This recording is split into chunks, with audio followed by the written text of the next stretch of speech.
Bom, Jesus fala isso e faz o quê? Capítulo 24, verso 1. Jesus saiu do templo. Ele estava dentro do templo quando ele falou essas coisas. Tudo isso, dentro do templo. O templo, outrora de Salomão, tinha sido reconstruído por Herodes, o centro da religião, o local do encontro de Deus com os homens. De fato, Deus foi ao templo naquele dia, na pessoa do Filho, mas foi lá para amaldiçoar aquele lugar. Foi lá para condenar aquele lugar. Ele saiu do templo e, enquanto caminhava, os seus discípulos se aproximaram para lhe mostrar as construções do templo. E a gente se pergunta, o que deu nos discípulos, hein? Porque é que, depois de ouvir tudo isso que Jesus falou, né, essa condenação que Jesus fez para o povo, para a cidade inteira, vendo que Jesus pegou a estrada, né, e foi-se embora, e saiu do templo e foi-se embora, e aí eles vão atrás, eles se aproximam de Cristo, vão atrás, a ideia parece ser que eles chegam lá e seguram Jesus, não deixam ele sair. Eles vão lá e pera um pouquinho aqui, mestre, dá uma olhada aqui nesse negócio. Eles querem mostrar alguma coisa para ele, né? Ele para ver o que vocês querem me mostrar, né? E aí eles mostram o templo. Mas olha para o templo, né? Por que será que eles fizeram isso? Parece uma atitude meio estranha, mas não é estranha. Eu entendo que eles ficaram chocados com aquilo que Jesus disse. Que Jerusalém ia virar pó, que a casa ia ficar deserta, que, sabe, a vingança de Deus ia cair do sangue dos mártires, né, dos profetas, ia cair sobre aquela geração. Eles esperavam que aquela geração ia reinar, que iam estar com ele, sentados em tronos, reinando sobre Israel, e de repente Jesus diz, pois olha, não vai ficar, aqui vocês vão ver, né, essa casa deserta. E vingança será cobrada desta geração. Então parece que quando eles vão atrás de Cristo e tentam fazer Jesus olhar de volta para o templo, é porque Jesus tinha dado as costas para o templo. Ele estava dentro do templo, proferiu toda essa condenação, virou as costas e foi embora. Ele deu as costas para o templo. Eles vão atrás dele, né, e tentam fazê-lo se virar e olhar outra vez para o templo. O que eles querem? Eles estão tentando reconciliar Jesus com o templo, com a cidade. Porque na cabeça deles, né, não tem como ter um reino se não for ali em Jerusalém. Não tem como ter um reino se não for ali naquele templo. Aquele templo é necessário, é importante, tudo isso. Então, basicamente, eles estão tentando fazer Jesus mudar de ideia. Jesus reconsiderar o que ele acabou de dizer. Né? Eles estão meio sem saber o que fazer, é verdade, né? Mas estão querendo, de alguma forma, fazer Jesus olhar para o templo, talvez para que ele ficasse admirado, dizer, não, é verdade, acho que eu peguei pesado, acho que eu exagerei, esse templo aí é muito bom, é muito importante, é muito necessário, e vamos em frente e tal. Não, Jesus não fala isso. O que Jesus fala? Né? Assim que eles dizem, olhem aí, Jesus, veja as construções do templo, ele, porém, lhes disse, vocês estão vendo todas essas coisas? Em verdade lhes digo que não ficará aqui pedra sobre pedra que não seja derrubada. Ou seja, ele reafirma o que acabou de dizer. Condenou Jerusalém, condenou aquele templo e disse, eu estou indo embora daqui e não tem mais, Deus não está mais nesse lugar. Porque ele está indo embora. Deus saiu do templo naquele momento. Na pessoa do Filho, ele foi embora, ele deixou o templo para trás, condenou o templo, condenou os líderes, condenou aquela geração e disse, vocês vão pagar pelo sangue dos profetas. E foi-se embora. Os discípulos fazem uma última tentativa, vão atrás dele, tentam trazê-lo de volta ao templo, é mais ou menos essa ideia, né? Volta ao templo, Senhor. O templo, precisamos do templo, o Senhor precisa do templo. Jesus olha e fala, eu não preciso desse templo, eu não preciso disso. Isso daqui não vai ficar em pé, não vai ficar aqui pedra sobre pedra que não seja derrubada. Ele diz essas palavras. E vira as costas e vai embora. Acabou. Deus abandonou o templo. A partir desse dia, irmãos, aquele templo está abandonado. Né? Não tem mais função, não tem mais papel. O Senhor não voltou para aquele lugar. Aquele lugar não tem mais função, não tem papel. Muita gente hoje em dia pensa numa futura reconstrução daquele templo. Se reconstruírem, vão ser paredes vazias, vão ser paredes sem sentido, né? Não vão ser melhores do que aquela réplica que tem no centro de São Paulo de o Templo de Salomão, né? Uma réplica que outros chamam de Casa da Moeda, né? Mas não tem valor nenhum. Pode ter valor dinheiro, milhões, bilhões, me parece, certo? Não tem valor nenhum para Deus. Por quê? São paredes vazias. Aquele templo perdeu o seu uso, perdeu o seu papel, perdeu o seu valor. O Senhor o condenou, e se o Senhor o condenou, o ser humano não pode reverter essa condenação. Né? Então, é isso que causou esse susto nos discípulos. Por isso que Jesus, então, vai embora, se assenta no Monte das Oliveiras, e os discípulos se aproximam dele, e em particular, porque até então foi tudo público, né, as declarações de Cristo foram todas públicas, e eles, em particular, fazem essa pergunta. Então, nos explique, porque eles não entenderam ainda, né? Só ouviram a bomba, né? A bomba caiu sobre eles de uma maneira assustadora. Vai virar pó isso daqui. Esse templo vai ser destruído, essa cidade vai ser condenada, e eu não volto mais para cá, a não ser na segunda vinda. Então esqueçam tudo isso. Aí os discípulos vão atrás dele e toque, toque, toque, Senhor, então nos explique aí. Né? Quando essas coisas vão acontecer? E que sinal haverá da tua vinda e do fim dos tempos? Então veja que na prática os discípulos fizeram 3 perguntas para Cristo. Eles perguntaram quando essas coisas vão acontecer, ou seja, quando é que vai virar pó, né, esse templo, quando é que essas construções aí que nós tentamos mostrar para o Senhor vão ser destruídas, não vai ficar pedra sobre pedra, foi essa a primeira pergunta. E que sinal haverá da tua vinda, a volta de Cristo, quando é que o Senhor vai reinar, né? E quando será o fim dos tempos? Agora, na cabeça deles, naquele momento, né, para eles parecia que ia ser tudo uma coisa só. Que tudo isso ia acontecer simultaneamente. Quando Jesus começa a responder, você percebe que as coisas não são assim. Elas não, essas 3 coisas aqui em cima, né, a destruição do templo e de Jerusalém, a volta de Cristo e o fim dos tempos, não necessariamente acontecem num único momento, mas seriam eventos como que distribuídos, né, ao longo de toda a história, a se cumprirem gradativamente ao longo de toda a história. Porque, tecnicamente, irmãos, e nós podemos dizer isso porque nós estamos 2000 anos à frente desse relato, quando se deu a destruição do templo? Jesus estava profetizando isso por volta do ano 30, né, do primeiro século. Quando que Jerusalém foi destruída pela última vez, né, e o templo principalmente, né, destruído pela última vez e nunca mais reconstruído até hoje? No ano 70, ou seja, 40 anos depois. Jesus está falando no ano 30. No ano 70, aquele templo foi destruído pelos romanos, né, liderados por um general que viria a ser imperador romano depois, o general Tito. Ele é quem destrói o templo. Então veja, por isso que Jesus falou, tudo isso vai acontecer sobre esta geração. Ou seja, quando Jesus falou isso, irmãos, esta geração, ele colocou um limite de 40 anos para se cumprir a profecia.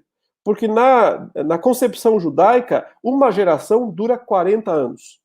Veja, 40 anos foi o tempo em que o povo permaneceu no deserto. Né? 40 anos. Por que ficou 40 anos no deserto? Porque a ideia era que aquela geração tinha que passar.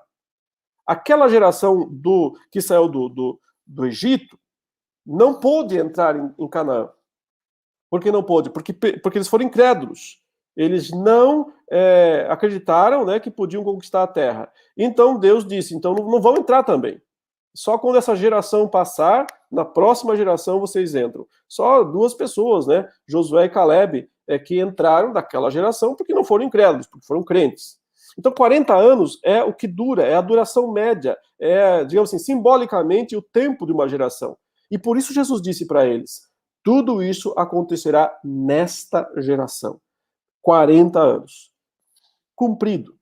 Promessa feita, promessa cumprida. Profecia dita, profecia cumprida. Em 40 anos, exatamente 40 anos, Jerusalém foi destruída. Ele profetizou isso no ano 30, Jerusalém foi destruída no ano 70. 40 anos depois. Então, veja, os sinais que vem aqui a partir do versículo 4, eles dizem respeito a tudo o que ia acontecer desde o primeiro momento em seguida, né, e até a volta de Cristo, até o fim dos tempos. Por isso Jesus diz, e respondeu, tenham cuidado, para que ninguém os engane. Porque muitos virão em meu nome, dizendo, eu sou o Cristo, e enganarão a muitos. E vocês ouvirão falar de guerras e rumores de guerras. Fiquem atentos e não se assustem, porque é necessário que isso aconteça. Mas ainda não é o fim. Porque nação se levantará contra nação, e reino contra reino. Haverá fomes e terremotos em vários lugares. Porém, todas essas coisas são o princípio das dores. Então ele começa aqui, né, falando de sinais. Tanto sinais que indicariam o momento quando Jerusalém seria destruída, quanto sinais que indicariam a volta dele, quanto sinais que indicariam o fim dos tempos. Porque ele está respondendo essas três perguntas dos apóstolos. Mas ele não as distinguiu, ele não as separou. Não fez coluna A, coluna B, coluna C. Sinal da coluna A está aqui, sinal da coluna B está aqui, sinal da coluna C está aqui. Ele não fez isso. Porque ele viu nesses eventos, embora distintos, né, um mesmo princípio escatológico de cumprimento. Por isso eu tenho dito, né? Escatologia não é só tentar entender o que vai acontecer lá na segunda vinda de Cristo. Escatologia é tentar entender tudo o que já tem acontecido desde a primeira vinda de Cristo e que se estende até a segunda vinda de Cristo. Durante todo esse tempo entre primeira e segunda vinda de Cristo é que os sinais têm acontecido. Estes sinais, os quais aqui, me parece, né, são divididos em três escalas. Os sinais têm três escalas. Não para dizer, isso é para lá, para a destruição de Jerusalém, isso é aqui para a vinda de Jesus, e aquilo ali é para o fim dos tempos, a consumação de tudo. Não essa divisão. Não são três compartimentos, né, de sinal. Eu falo são três escalas. Escala por quê? Porque é a escala de intensidade. Sinais menos intensos, mais intensos e muito intensos. Porque o que quer dizer o seguinte, podemos dizer assim, sinais que indicam uma proximidade não muito próxima, sinais que indicam uma proximidade maior e sinais que indicam muita proximidade. Muita proximidade, né? Então, os primeiros aqui são bem genéricos e eles não indicam muita proximidade. Eles apenas indicam genericamente, né, que Jesus vai voltar, que Jerusalém ia cair, que Jesus vai voltar e que o fim dos tempos, né, também vai acontecer. E quais são eles, né? Inclusive, veja, ele faz questão de enfatizar genericamente, muitos virão em meu nome dizendo eu sou o Cristo, ou seja, falsos profetas sempre estão presentes. E eles fazem parte tanto dos sinais genéricos quanto dos sinais específicos, porque podemos esperar falso profeta em todas as gerações. E enganarão a muitos, sim. Veja, outra coisa, ouvirão falar de guerras, rumores de guerras. Já depois, logo daqueles dias lá, já começaram muitas movimentações, soldados judeus criando uma rebelião. Você deve ter lido muito sobre os zelotes, né? Zelotes, no Novo Testamento menciona os zelotes. Alguns eram discípulos de Jesus. Eles entendiam, esse grupo, ele era uma espécie de guerrilha, né? Uma guerrilha judaica que queria, pelo poder da espada, pela força, pelo poder militar, proclamar a independência contra Roma, porque Israel, o Judá, já estava há muitos séculos debaixo da dominação de estrangeiros, e já há um bom tempo, né, pelo menos mais de 50 anos, quase mais do que isso até, sob o domínio de Roma. E eles queriam, de fato, a independência, né, que Judá voltasse, Jerusalém voltasse a ser uma cidade livre. E eles queriam fazer isso pelo poder do exército, do poder armado, né, força armada. E eles fizeram isso. Eles achavam até que Jesus pudesse ser útil. Por isso que muitos se aproximavam de Jesus. Eles queriam um líder que pudesse, né, trazer o povo junto para a guerra, para a batalha. Irmão, se Jesus tivesse feito isso, provavelmente o exército não faltaria. Se ele pegasse e dissesse, eu sou o Messias, vamos pegar a espada e vamos lutar contra Roma, certamente teria seguidores que iriam até a morte para defender isso.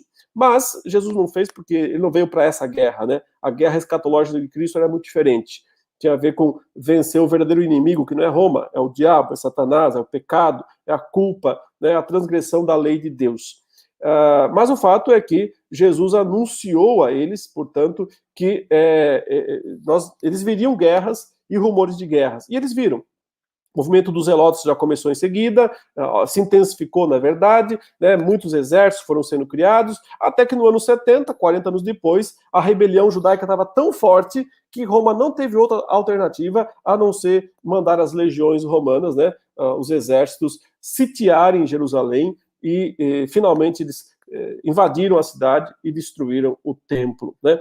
Então, do mesmo modo, podemos esperar esses sinais genéricos ao longo de toda a história. Guerras, rumores de guerras, né? Veja, o século XX foi um século de guerras. O XXI também tem muitos conflitos em todo que é lugar. Mas o que ele fala? Fiquem atentos e não se assustem, porque é necessário que isso aconteça, mas ainda não é o fim. Portanto, sinais genéricos, sinais que não dão certeza da iminência da volta de Cristo, né? Ele insiste, porque nação se levantará contra nação e reino contra reino. Haverá fomes, terremotos em vários lugares. A narrativa de Lucas diz pestes também, né? Pestes incluídas aqui, né? A gente está aí vendo a peste, né, do coronavírus, não deixa de ser uma peste. Porém, todas estas coisas que eu estou falando aqui, Jesus falou, são o princípio das dores.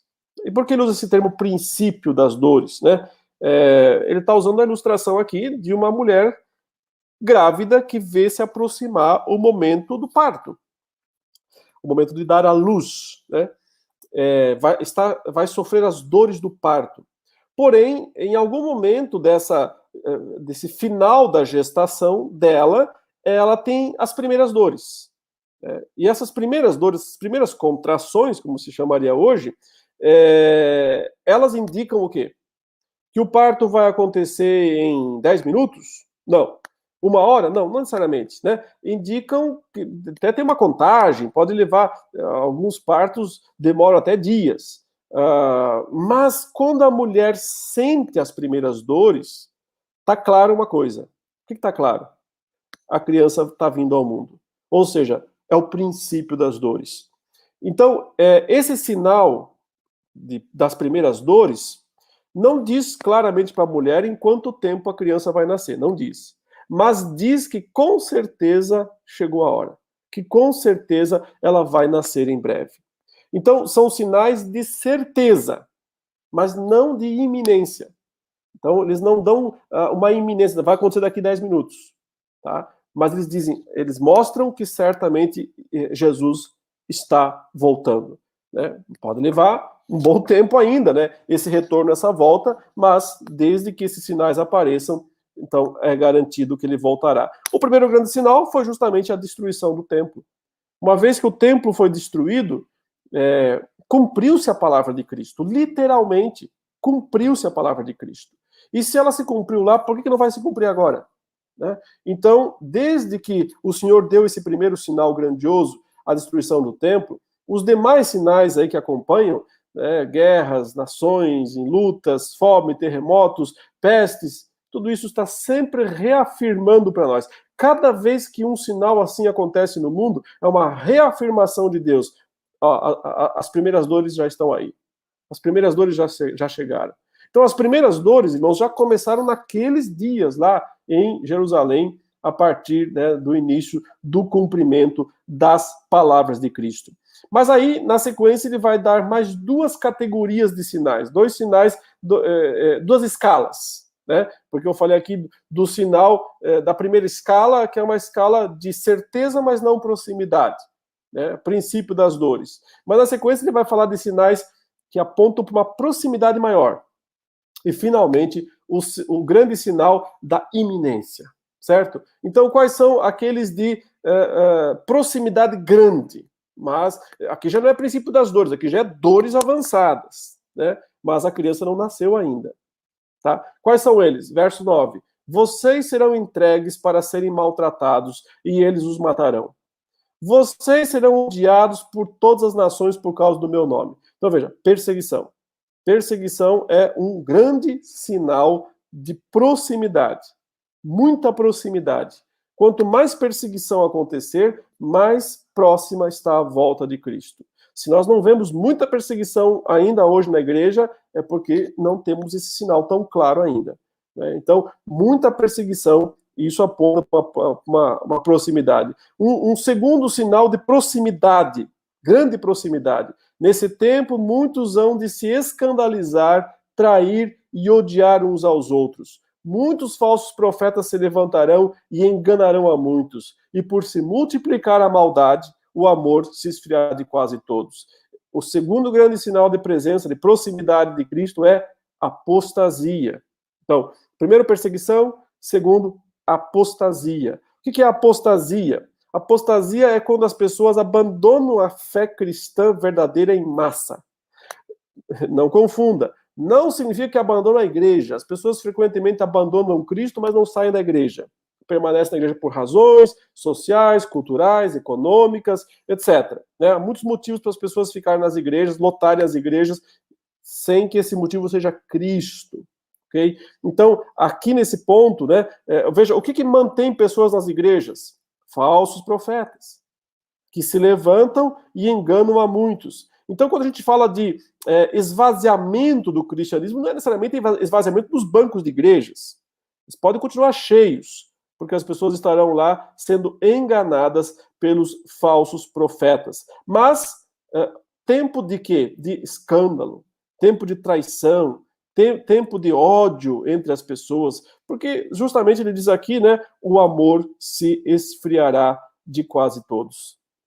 Porque se multiplica a iniquidade, então a ideia parece ser o mundo cada vez mais ímpio, o mundo cada vez mais depravado, certo? E os crentes cada vez mais indiferentes quanto a isso tudo. Porque o texto fala, o amor se esfriará. Esfriamento é indiferença, é despreocupação, é desinteresse.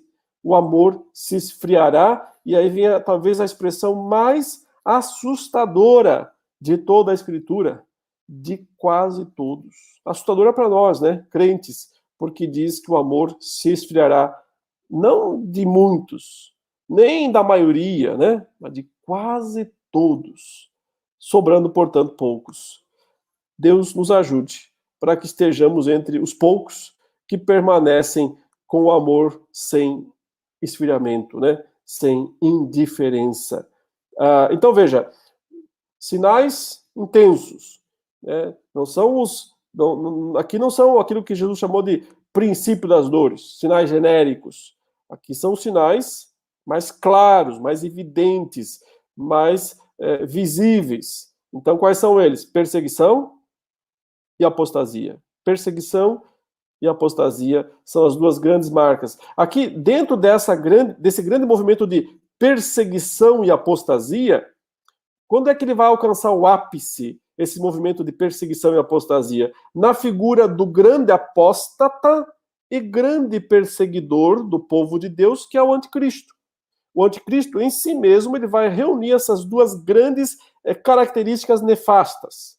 Porque ele é o apóstata por excelência, ele é o anticristo, mas ele usa o nome de Cristo, mas ele é um anticristo, na verdade. E ele é o grande perseguidor dos cristãos verdadeiros. É por isso que esses dois sinais grandiosos aqui, de proximidade, apostasia e perseguição, só serão plenamente cumpridos quando, como diz Paulo, isso a gente vai usar numa outra aula, aparecer o anticristo. Somente quando se levantar o anticristo é que a apostasia chegou ao seu ápice de cumprimento. Mas eu falei que tinha um sinal ainda mais intenso, um sinal ainda mais necessário para a volta de Jesus, para a consumação dos tempos. Então, tem a ver com a perseverança dos crentes. Porque se por um lado o amor se esfria de quase todos, diz que aquele, porém, que ficar firme até o fim, esse será salvo. Então, graças a Deus, porque está profetizado que pessoas ficarão firmes até o fim. Não todos, talvez um número pequeno, mas esses ficarão firmes até o fim. E por causa disso, se completará a grande obra pela qual Cristo veio a este mundo. E será pregado este evangelho do reino por todo o mundo, para testemunho a todas as nações. E aí Jesus diz, então virá o fim. Aqui, portanto, está o sinal derradeiro, o último, o necessário, né? Sem esse, não vem o fim. A pregação do Evangelho, o completar a pregação do Evangelho. Aqui não é uma questão matemática, né? Alguns veem esse versículo e começam a tentar fazer contas, do tipo, bom, quantas nações ainda faltam? Vamos somar, vamos contar, para a gente poder cumprir a ordem missionária. É sempre desejável observar as nações que são menos evangelizadas, que receberam menos missionários, e fazer isso, mandar missionário para lá, evangelizar lá, sim. Mas não com o intuito, necessariamente, né, de fechar a tábua das nações para que Jesus volte. Porque só Deus sabe quando é que isso estará cumprido, né? Numa questão matemática. Só Deus sabe quando o último salvo tem que ouvir o evangelho. Mas eu sei disso. Quando o último salvo ouvir o evangelho, o último que precisa ser salvo, né? Ouvir o evangelho, virá o fim. Então, nós podemos contribuir com isso, né? Com essa tarefa, pregando o evangelho. Porque se todos nós estivermos pregando o evangelho, como Pedro fala, num certo sentido, né, humanamente falando, a gente está apressando a volta de Cristo. Apressando a volta de Cristo, humanamente falando, quando nós estamos pregando o evangelho, porque é o último grande sinal que tem que se cumprir. Um sinal que Deus decidiu cumprir através da igreja. Porque veja aí que 2, ele vai cumprir com os ímpios, através dos ímpios. Apostasia e perseguição é um sinal que Deus vai cumprir de maneira prioritária através dos ímpios. E quando, então, tudo isso estiver cumprido, né, o fim virá e o Senhor terá cumprido plenamente a sua palavra.